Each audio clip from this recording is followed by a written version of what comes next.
First time ko dito. At ayan, oh, ang ganda nga naman pala ng view.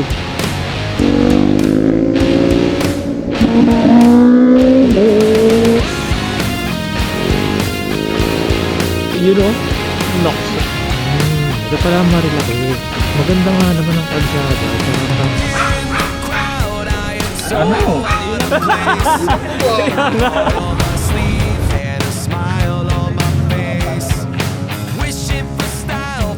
Okay natin, thank you. Namulukan lang sa Good morning mga tol. Sa video na to tayo ay pupunta sa Paglitaw Falls sa may Rizal. So ngayong umaga ay nabiyahe lang tayo papunta sa meetup point. In-adjust ko nga pala tong camera angle natin ng ating action cam dito sa helmet. Sana medyo maganda yung output or yung yung nakikita nyo. Hindi tulad last time na medyo nakababa pala ng kaunti. Sana okay tong view na to. Ano? So, na late oh. Kargamit na pare. Ano yung kanin mo? Bato yan, suot mo. Wala yan, pahuli ka sa HPG. Wala nyo. Nasaan yung kanin? Oh, ayun o, kanila yung kanin. Ayun lang. Tao ko naman, para ang lakas dyan. Good morning mga tol. Ayan, may bago na naman tayong ride. At kasama natin sa ride na to si paring Owen na naka PCX, si paring Gio naka Honda Click 125 at saka si Tomas na nasa likod na naka PCX 160 din. So bali apat na motor tayo ngayon. Gra-ride tayo papuntang Paglitaw Natural Pool. Pero uunahin nating daanan ang Marilaki Devil's Corner dahil malapit na rin naman siya doon at hindi pa kami nakakapunta doon kahit sino sa amin. Kaya ngayon ay sisilipin lang natin yung lugar na yon kung anong meron talaga doon, kung bakit siya sikat at ang dami daw dong kamote. joke lang. Papuntan muna kami ng Lukban para magpansit, mag-breakfast bago bumiyahe ng dire-diretso. At saka nga pala, may dala din tayong mga gamit na pangluto, kumbaga pang camping, para doon tayo magluluto ng ating tanghalian na ulam. Meron na tayong kanin dahil nagsaing na si paring Gio, kaso baka mabitin kami doon sa sinaing niya. Siya nga pala, ang araw ngayon ay Friday, Labor Day. Kaya ina-expect natin na pagdating natin sa Paglitaw Natural Pool ay maraming tao dahil holiday. Kaya kung makikita nyo, taklob ang Banahaw ngayon. Talagang medyo cloudy. Kasi daan na tayo dito sa bypass ng Tayabas para hindi na tayo dadaan ng bayan ng Tayabas. Ayan si Gio, kung makikita nyo, naka-t-shirt at naka-short lang. Lakas tama yan si Gio eh.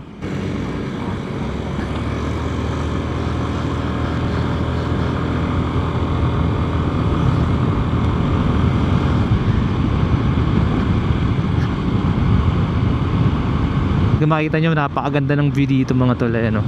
May view sana ng bundok Banahaw, kaso ayan nga, taklob siya ng ulap.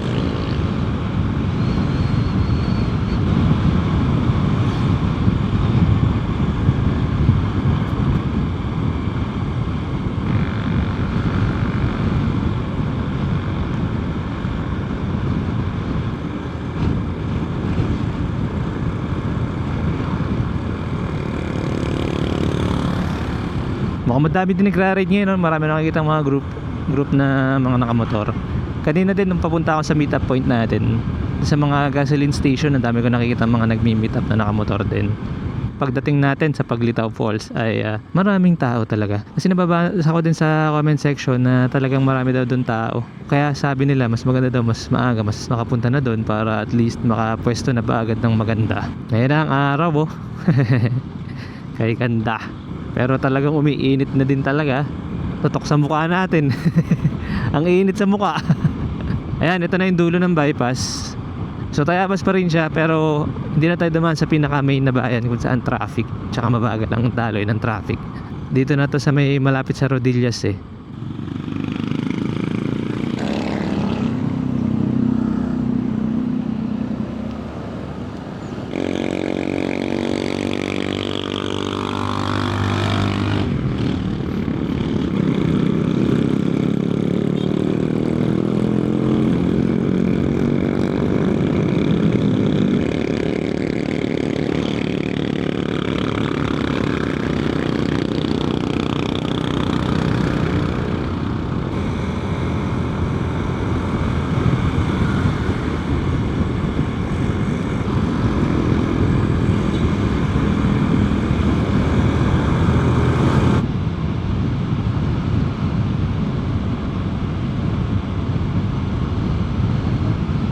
Dito na tayo sa Lukban. O di ba malapit lang talaga to sa amin. 15 to 20 minutes nandito na tayo.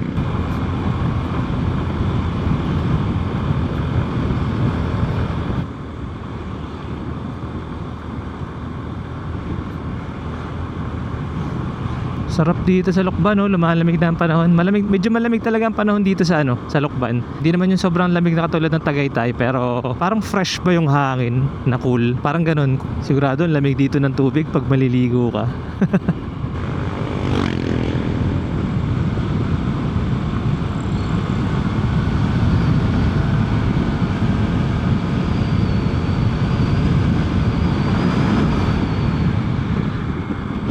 Gago, pininahan ako. Ayan mga tol, andito tayo ngayon sa may PTT. So dyan sa may kalye na yan, nandyan na yung bypass. So ayan, magpapagas lang si Gio ng full tank. At si Tomas ay may binibili naman sa 7-Eleven. Pag kayo mapapadaan dito sa Lukban mga tol, mararamdaman nyo talaga din yung malamig na hangin. Sarap, lalo na pag nagmumotor. Pupunta tayo ngayon dito sa may bandang tapat ng grotto sa Kamay ni Jesus para bumili ng longganisang Lukban. Marami din kasi nagtitinda dyan ng mga kung ano-ano pati pagkain. So ito yung Kamay ni Jesus, marami din nagpupunta dyan, dinadayo din yan. Unahin natin ang mga pedestrians, syempre. Yan. Mas maaga, mas maganda pumunta kayo dito dahil marami din talagang tao dito sa totoo lang. Magkano isang dosena ng large ate? 180. Magkano daw yung maliit, Jowen? 90. Yung large ang bilin mo. Yung large na. Ayan, nakabili na tayo ng longganisang Lukban na lulutuin natin mamaya. Syempre, makikita nyo yung ating lutuan. Hindi ko alam kung napakita ko na dito sa vlog yung lutuan natin. Pero matagal na kasi natin ginagamit yun Talagang matibay siya. Talagang mamaya makikita nyo.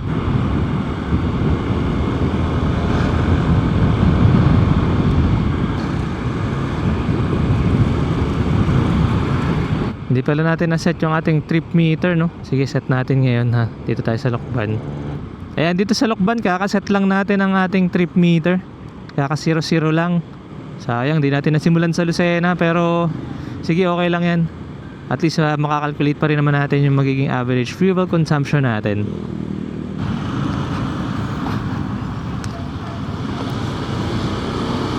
Mapapansin nyo dito sa Lukban, maliliit ang mga kalsada dito, maliliit ang space. Pag mga may okasyon dito sa Lukban, mga pahiyas at saka piyesta, medyo sa labas na sila ng bayan nagpapapark. Halos doon na sa may bypass sila nagpapapark ito tayo yung pansitan, sabi ni Gio.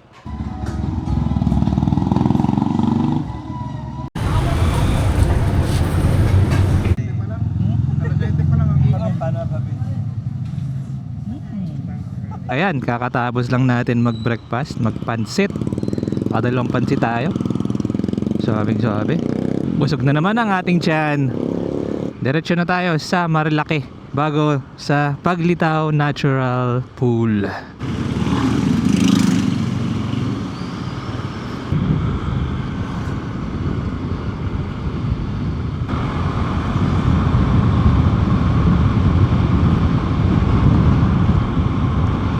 Kung makikita nyo, dito tayo sa may gilid dahil itong pinakakalsada nila ay sira-sira. Kaya madalas ang dumadaan dito talagang dito lang sa gilid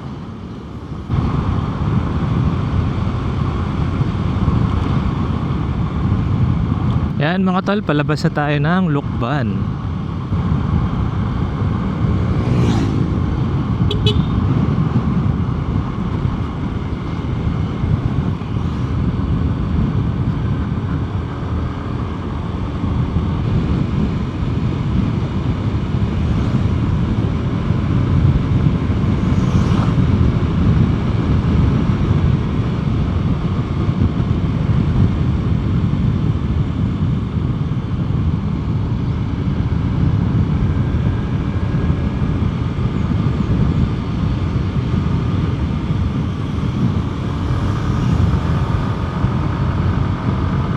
Ayon kasi kay Google Maps, meron pa tayong 2 hours and 19 minutes para makarating sa Marilaki. So medyo malayo-layo pa talaga. Dito pa lang tayo sa Luciana, bayan ng Luciana. Pandan Festival pala sila dito. Malapit na tayo sa tindahan ng bibingka. Ayan na pala Tindahan ng bibingka. Meron na ate? Apo, sir. Meron. Magkano ngayon tatlo? 100. Dalawang order ate. Dalawang order po. Oo. Okay na ate. Thank you. May buko juice dun ah. Gusto mo? Anong binili mo? Bibingka. Para sa atin. Gusto nyo ba kainin? Mamaya na. Sige, mamaya na lang.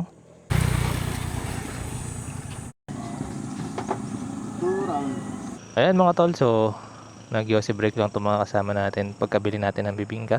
Bumili tayo ng dalawang order. 200 pesos. 3 for 100 kasi siya. Tapos may libreng buko juice. Masarap yung buko juice na ano nila. Talagang malamig tsaka refreshing. Okay mga tol, let's go na. Dire-diretso na tayo. At tanghali na talaga. So wala na muna tayong imik-imik. Biyahe lang tayo ngayon para makarating na agad tayo doon. At itong part na ito naman ay medyo zigzag na rin talaga. Kaya kailangan natin ng matinding focus dito. Puro zigzag na to eh.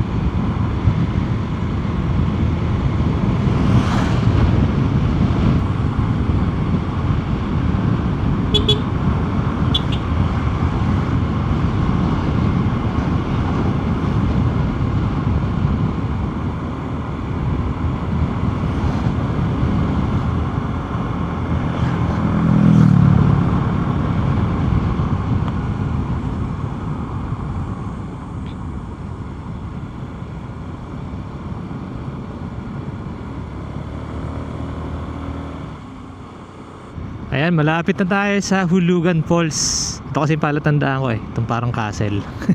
Yan, nasa kaliwa natin ang Pahulugan Falls. Yan. Yan o, may sign naman o.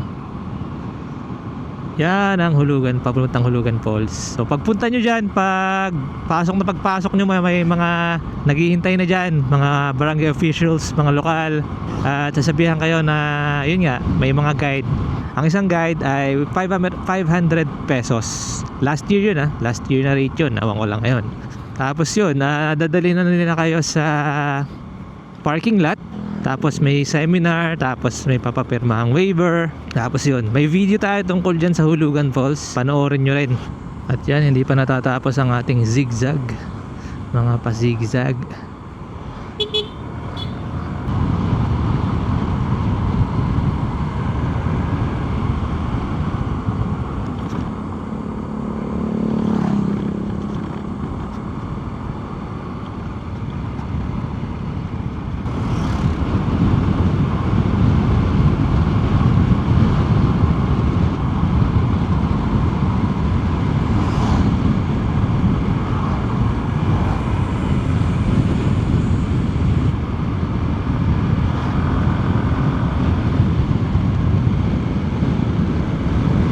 Sarap na dito, dami ng puno dito.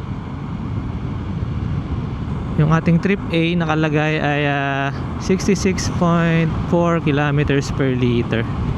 Yung ating average fuel consumption. Taas ano?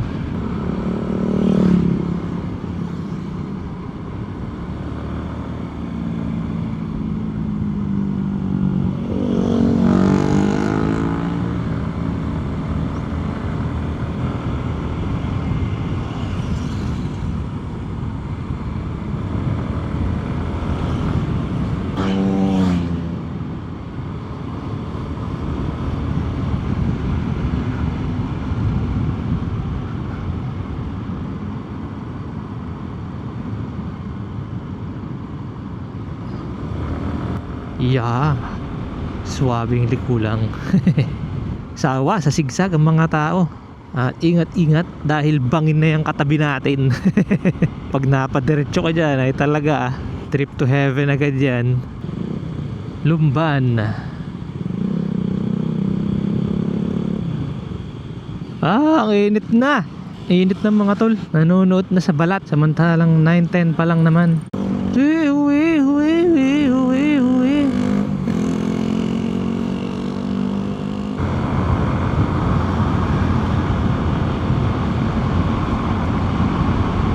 Sarap, ang ganda oh. Ganda ng mga canopy ng puno. Lumban.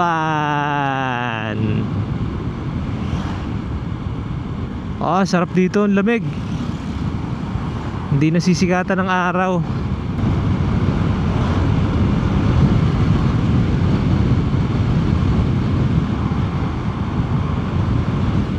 At ayan, katabi na natin ang lake dito sa kaliwa at kabundukan dito sa kanan. Ginagawa itong tabi ng Laguna de Bay. Hindi ko alam kung anong gagawin nila dyan. Baka pasyalan or mall, I don't know. Wala kasing nakasulat.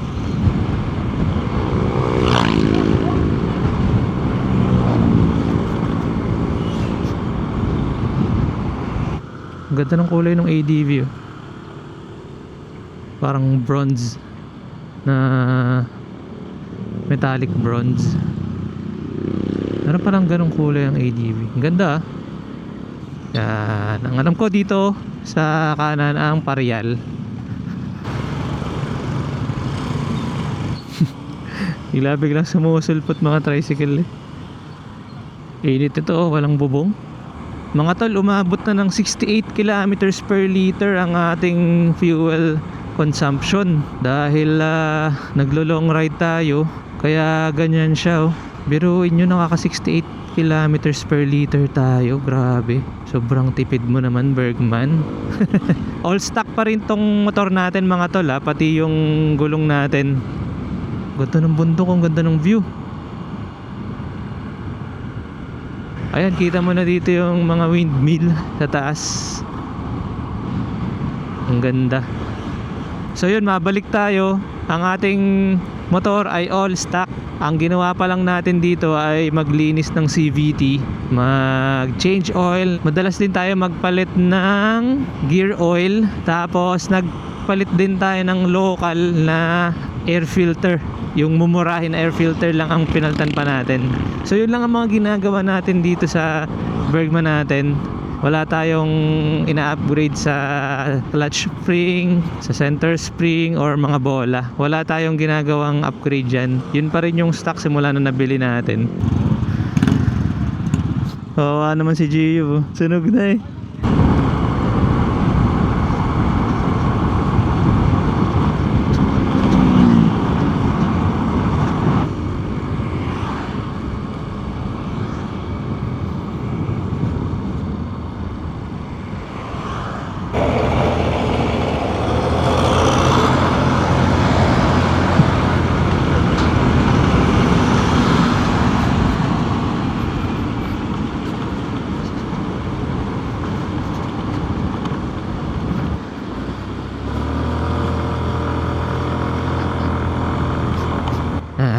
Overtake tayo ng maayos at safe.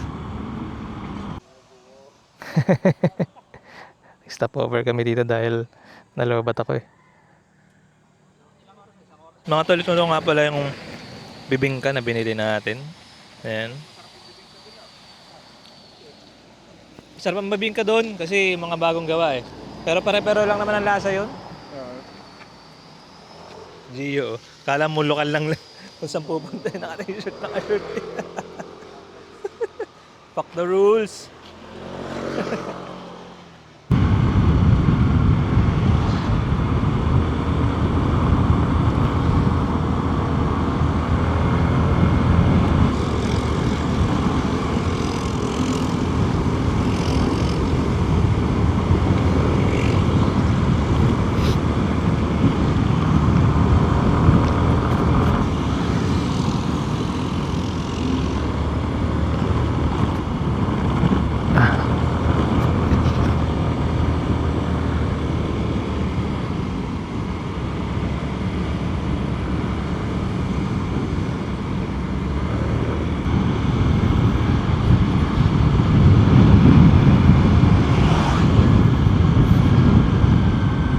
Nag-switch muna tayo ng mic sa from DJI Mic Mini to Racing Boy. Itong nakakabit na mic ay ito talagang nakasoksok sa ating sa ating Type C. So hindi ko alam kung bakit. Yun kasi ang issue ng DJI mic mini din. May napanood ako isang motovlogger na maganda naman daw talaga ang mic mini. Ang problema, may mga time na ganito nga, yung hindi siya kumukonect. So ayan, para sa mga din, sa mga naka DJI na mic mini at camera, make sure na pag kayo magmo-motovlog ay nakakonect yung inyong mic at camera. So kakanan tayo sa may diversion. Time check 10:45 at dito na tayo sa bayan ng Tanay, Rizal. Dahil mayroon mga gagandang view din sila dito. Yung una talaga nating destination dapat dito sa Tanay, Rizal ay Daranac Falls. Kaso mas pinili na namin na dito sa Paglitaw Spring. Sabi nila malamig daw ang tubig dito pero pinakamalamig na puntahan kong falls ay sa Mahayhay Laguna, yung Taytay Falls. Doon talaga malamig. Pero dito, check natin kung talaga malamig din. So 10 kilometers na lang, malapit na tayo sa Marikina Infanta Road. Siguro yun na ang pagkakalam ko, yun na yata yung yung Marilaki Highway, di ba? So Marikina, Laguna, Quezon Road, tama ba ako? Yun bang ibig sabihin ng Marilaki?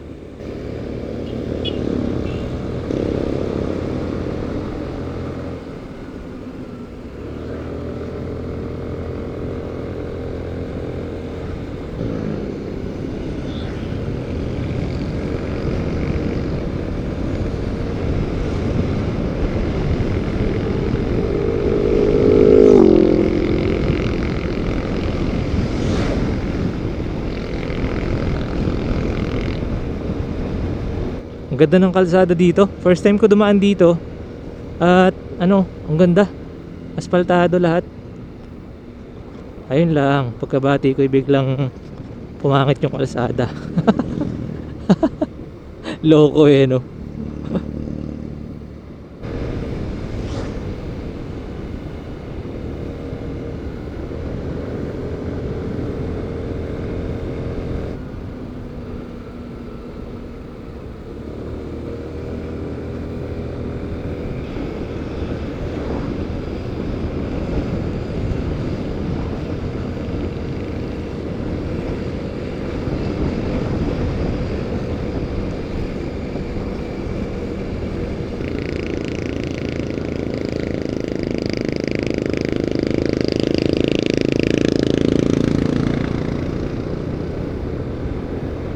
Yung mga tol, kakaliwa tayo dito. Sabi sa Google Maps natin. Luto na! Chicharon na! Yeah. Mindset ba? Mindset.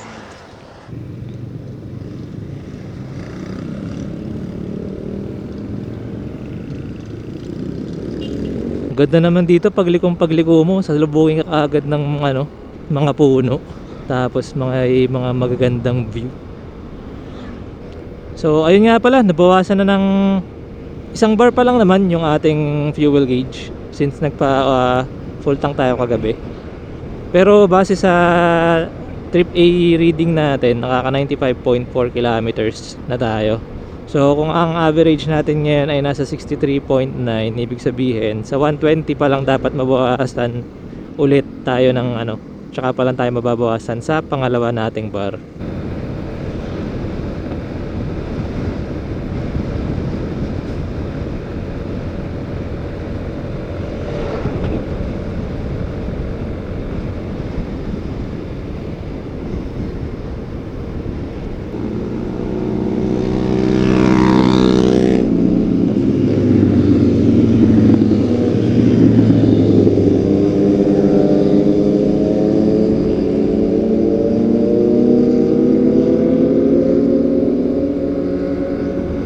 So mga tol, hindi ako sure kung saan yung Devil's Corner, basta tinay ko lang kasi Marilaki Highway wala na ako ibang tinay. So hindi ko alam saan ba dito yun. Ito na yata yung Marilaki Highway pero bakit ganun?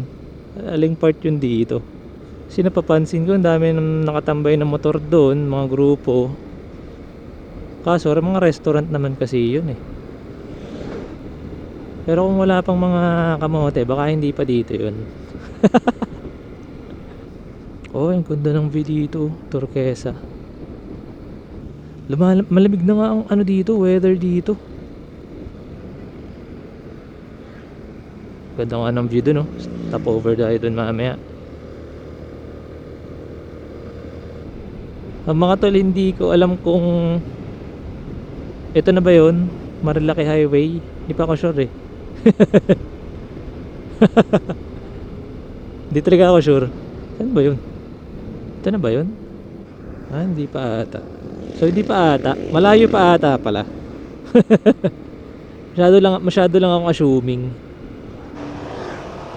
Malayo pa ba tayo, Owen? Oh, ito na yun. Ito na ba yun? Marilaki, ito na yun? Hindi pa. Parte na to. Pero doon pa yung Devil's Corner. Bada doon pa. Sabi ni Owen ay parte na daw pala ito ng Marilaki nga. So Marilaki na nga ito. So ang pupuntahan pala natin ay yung Devil's Corner nga, which is I do not know where. Kung anong part ba yun, yun ang hindi ko alam eh.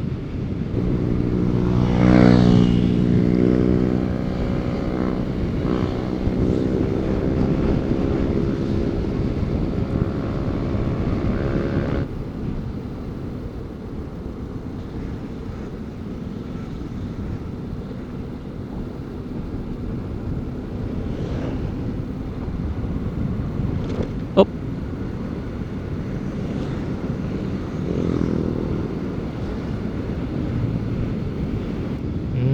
Ito pala Marilaki. Maganda nga naman ang kalsada, tsaka maganda ang mga kurbahan. Swabe lang ba yung kurbahan? Maganda talaga ang pagkakagawa. Kaya pala gustong gusto nila dito.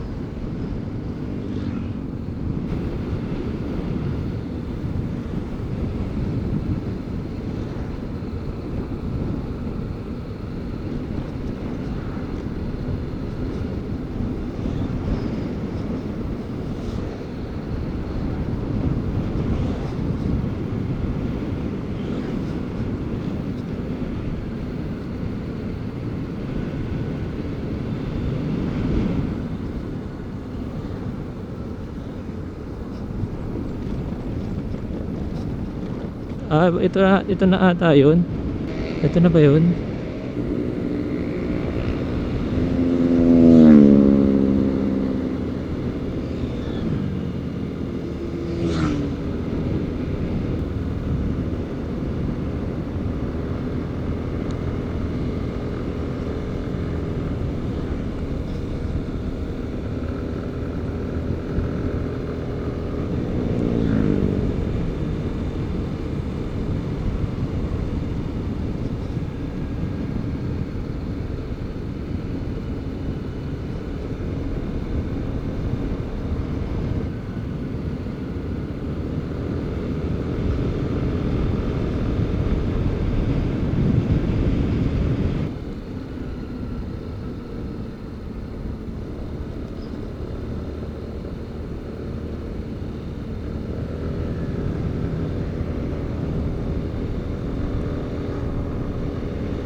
Sorry mga buddy.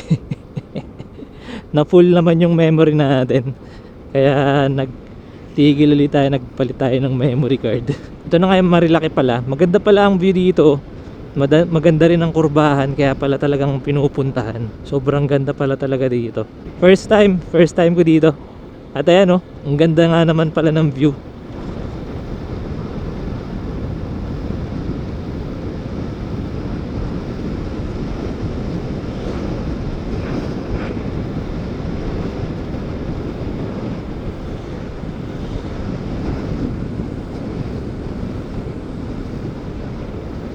Ayan, oh. Woo! Ang ganda nitong mga halaman sa gilid. Sino mga nagtanim niyan dyan, ha? Sana lahat merong ganyan, no? Tapos yung mga puno, wag putulin para nakakanoping ganyan. Para nga naman hindi mainit, no? Ang galing na nakaisip nito. Kaya parang protected area siguro to, no? Kaya talagang parang pinaganda. Kasi, ayun, no? Dami nilang nilagay na halaman, eh, oh. Tapos yung mga nakakanoping puno, di ba? Oo, haba pa yan, oh.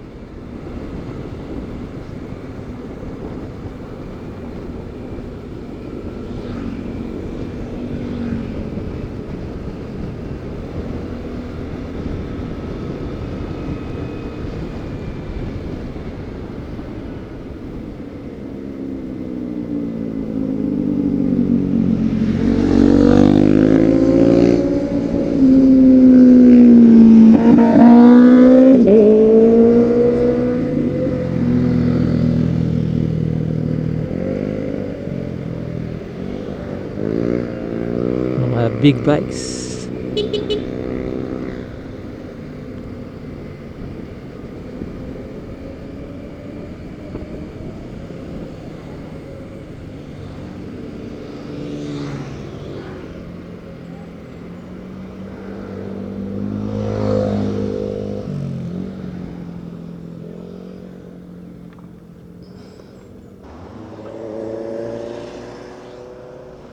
Ayan mga tol, babalik na daw pala tayo.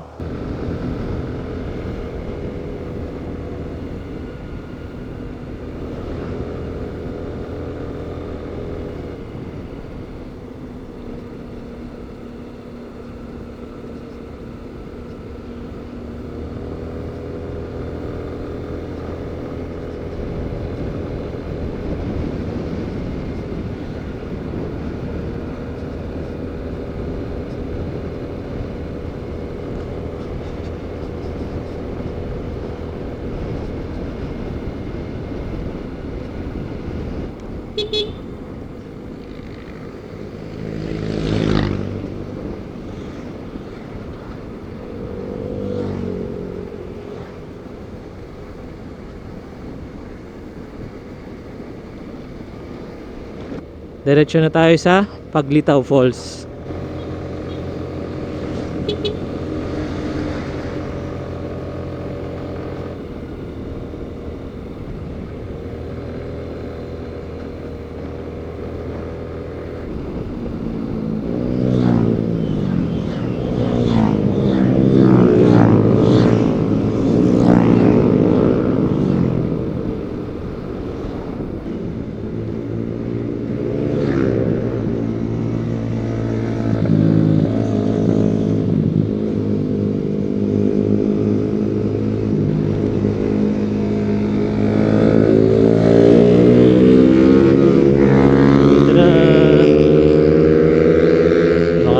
Sniper.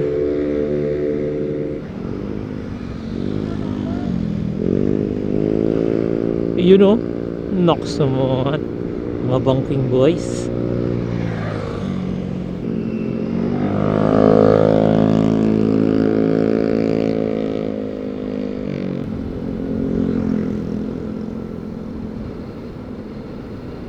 Okay, konting banking lang. Uy, grabe naman pala ang daan dito. Napasabak na naman. Seatbelt na natin. Oh shit! Oh my god! Oh my god! Suntod ng mataas yung motor natin. Mga ka-birdman. Mga talyari ang mga nakaloko dito.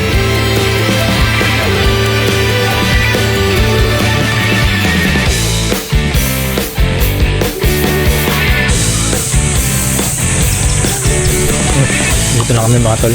So, pinapasok si Jowen para makita kung okay lang pwede magpapasok. Pag-hintay namin siya dito sa entrance. Ito lang nasa loob.